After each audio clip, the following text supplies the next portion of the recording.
Alright, good morning, good afternoon, wherever you're from. J-Ro here, aka Dorf, host, Big Hair Hits, AlleghenyMountainRadio.org. Every Monday, 8 to 10 p.m. with another flea market find. And it's a little mini Pac-Man machine. And it's pretty cool. The guy was selling it for $15. I talked him down to $12.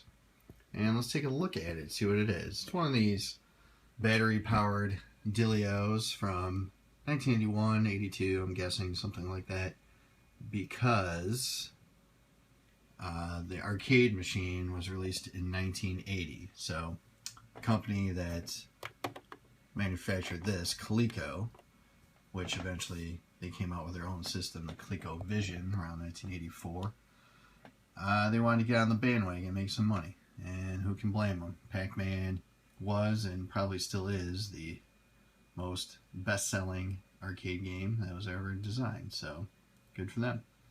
And here's the screen, and you got your Pac-Man and your Ghost. Here's the marquee, is what they usually call them on arcade machines. This is usually made of glass on a real machine.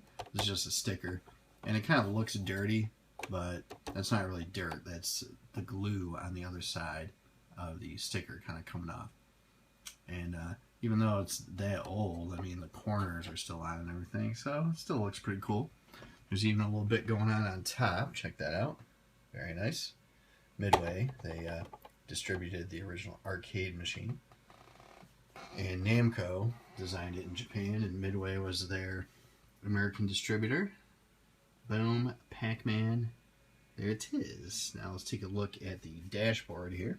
Little controls. A little closer look. The joystick on the left is actually your game select. We have regular Pac-Man here, Eat and Run, which I haven't really messed with too much, a demo, which will just show you all the sounds and whatnot, and Head-to-Head Pac-Man. That's kind of like a two-player co-op, and what's good about it is that this control kind of has trouble going down. You gotta like really crank on it. So that's why I like this one. This one works really well. So I just set it up on head-to-head, let that guy die, and just use this one.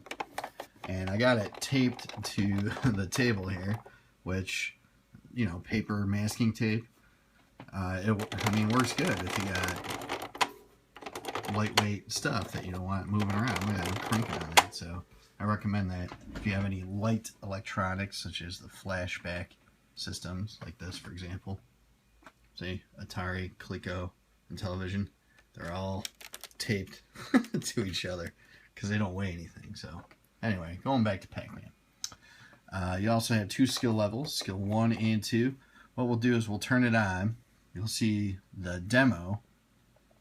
And I'm going to talk really loud over the sound effects because in the original Pac-Man machine, one of the reasons I don't play it is because it has this irritating siren in the background. I don't know why it's there.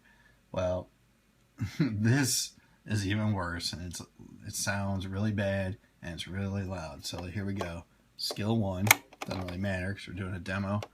You gotta crank on it down. And there it is. I'm talking a little louder because I took this video, take 1, earlier this morning, and you couldn't hear my voice over that irritating sound. So you see Pac-Man going along the maze, looks familiar to everybody. He ate an Energizer pill, and in the original arcade machine, the ghost would be blue. However, this is a liquid crystal display screen, meaning all these little dots, dashes, whatnot are one color, and they turn on and off to replicate animation. And what they did to be clever with the ghosts is they couldn't turn them blue. They knew that. So for you to know you can eat them, they're hollow. But when they got Pac-Man inside them, that means you can't go near them. And plus the irritating siren comes back up. So computer seems to be pretty good at it. Why don't we turn it off momentarily. And let's go to head-to-head Pac-Man and let's do skill 2. Let's see how hard skill 2 is. And head-to-head Pac-Man to the left. There it is. And I'm the Pac-Man on the right. There I go. just going to let the Pac-Man on the left die. We don't care about him. Again, the controller doesn't work very well on the left, so. And if I were to sell this, I would be honest with the person and tell them it has trouble going down. Maybe I just got to spray it with some air or something like that. The score display up top is a pretty cool, vibrant blue. And it also hangs on to your high score as long as this machine has power to it. Which brings me to another, let me just do this really quick. Which brings me to another fact that these machines on eBay, whether it's Pac-Man, they made Ms. Pac-Man, Frogger, Zaxxon, Donkey Kong, I believe Donkey Kong Jr., and a few others, go for about $60 to $70. Again, I bought this for $12, and not to sell it, but to actually play with it. And what's unique about it is the battery compartment underneath has the little cover to it. A lot of you guys may or may not see electronics at a Goodwill or whatever. They're missing that battery cover. Well, apparently that affects the worth of this machine.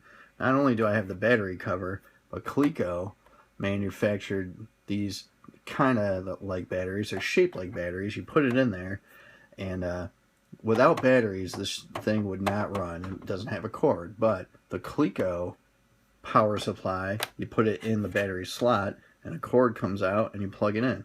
So this has unlimited power because it's plugged into the wall right now. So that's pretty cool. So that is Pac-Man by COLECO.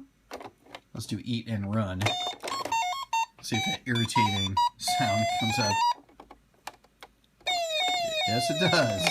Very irritating, but I mean, it's fun just to play around with, whatnot. Even if the machine didn't work, it still looks kind of cool in the whole grand nerdness of everything. So yeah, see, it kind of matches up. So there it is, Pac-Man by COLECO. And make sure you listen to Big Hair Hits Radio with a Kung Fu Grip, AlleghenyMountainRadio.org, every Monday, 8 to 10 p.m. Peace.